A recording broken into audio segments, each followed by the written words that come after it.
What was the most unfair punishment you received when you were a child? My parents let my sister decide if my pain was serious enough to go to the doctor. I was lying on the kitchen floor with my arm bent at an angle that no arm should ever be, when my older sister Olivia walked in and said I was faking it to get attention. My mother dropped the ice pack she was about to get and looked at Olivia with enormous relief on her face. Are you sure, sweetheart? It looks really bad. Oh, Olivia barely glanced at me before picking up her phone and scrolling through the screen. She does this every time I have something important. My college acceptance party starts in 3 hours. She probably twisted it on purpose. The pain shooting up my forearm made me dizzy, but I knew there was no point in arguing. The rule had existed since I was 9 years old, after I supposedly ruined her 13th birthday with what she called a fake seizure at the party. It had not been fake. The hospital confirmed it was a severe allergic reaction to something in the cake, but Olivia convinced my parents that I knew about the allergen and ate it anyway to steal her attention. After that, every pain or illness needed my older sister's approval before I could go to the doctor. My dad came from the garage and saw me on the floor with my arm visibly broken, the bone making a horrible bulge under the skin that made me nauseous just looking at it. Olivia, what is your assessment? He asked with the same cold tone he used for work decisions. My sister finally took her eyes off her phone and came to look at my arm from about 3 meters away. She crouched down but did not even touch it. She just tilted her head and made a thoughtful sound. It is probably just a bad sprain. She is exaggerating because Taylor is coming to my party today, and she has that silly crush on him. My face burned with shame because the crush was true, but that had nothing to do with it. I had fallen off my bicycle trying to avoid Mrs. Peyton's dog that ran into the street. The fall was hard and fast. I heard the snap when my arm hit the asphalt. Olivia, please. My voice came out weaker than I wanted. I felt myself trembling. I really need to go to the hospital. My mother exchanged a look with my father, and I saw that calculation happening in their heads. Taking me to the emergency room meant losing setup time for Olivia's party. It meant questions from staff about why they took so long. It meant Olivia getting angry with the attention turning to me. Let us just bandage it and see how you wake up tomorrow. My mother had already decided while getting the first aid kit from the cabinet. If Olivia is right, and it is just a sprain, we will have wasted 4 hours in the ER for nothing. My father nodded in agreement, and the two of them started gathering things while I stayed there on the cold tile floor with my arm throbbing in waves that made black dots dance in my vision. Olivia went back to her phone as if the matter were closed. She threw over her shoulder as she left the kitchen. Make her stay in her room during the party. I do not want her limping around begging for pity. They bandaged my arm so tight that within 10 minutes I could not feel my fingers anymore. Then they sent me upstairs with 2 ibuprofens and orders to rest.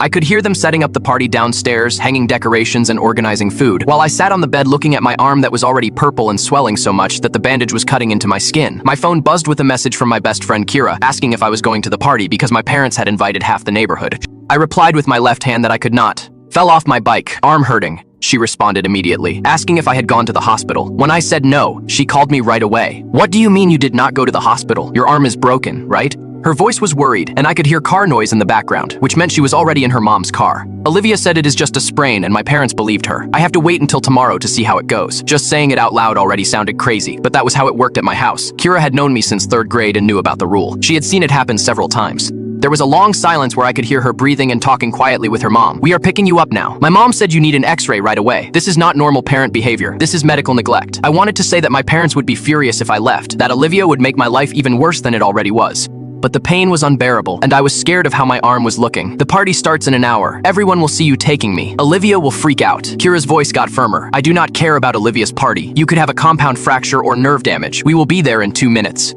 She hung up before I could complain more, and I just sat there feeling a horrible mixture of relief and dread about what would happen when my parents found out. I managed to put a sweatshirt over my bandaged arm, which sent new waves of pain that made me bite my lip until I tasted blood. I grabbed my wallet and phone with my good hand and went down the stairs right when the doorbell started ringing with the first guests. My mother was in the dining room arranging a charcuterie board and did not even see me leaving through the front door, where Kira and her mom were waiting in the car with the engine running. Mrs. Chen saw my arm and went pale. She started to say something but just shook her head and told me to get in. She took me straight to the emergency room. The ear doctor took one look at my arm and immediately ordered x-rays, her face getting more and more concerned as she carefully undid the bandage my parents had put on. How long ago did this happen? She was Filipino, about 40 years old, kind eyes that kept going from my face to my arm. About 3 hours. I fell off my bike. She wrote something on the clipboard, and I saw her jaw tighten. And you are only getting here now. Who bandaged this arm? I did not want to lie, but I also did not want to get my parents in trouble. So I just said that my parents had bandaged it and thought it was a sprain. The doctor looked at Kira's mom, and something passed between them, an adult understanding that made me even more scared. This is a complete fracture of both bones in the forearm. It needed immediate care. Just the swelling could have caused permanent damage.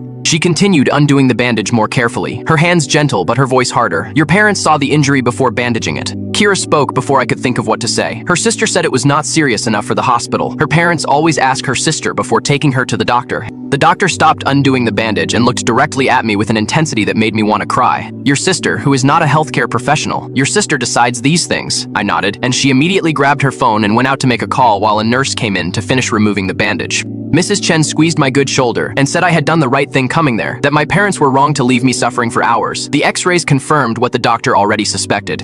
Both bones in my forearm were completely broken, and the way they had bandaged it ended up making everything worse, because it squeezed the fractured parts too tight. I needed surgery to put the bones in the right place, because those 3 hours of waiting left everything misaligned and swollen to the point that a simple cast would not work anymore.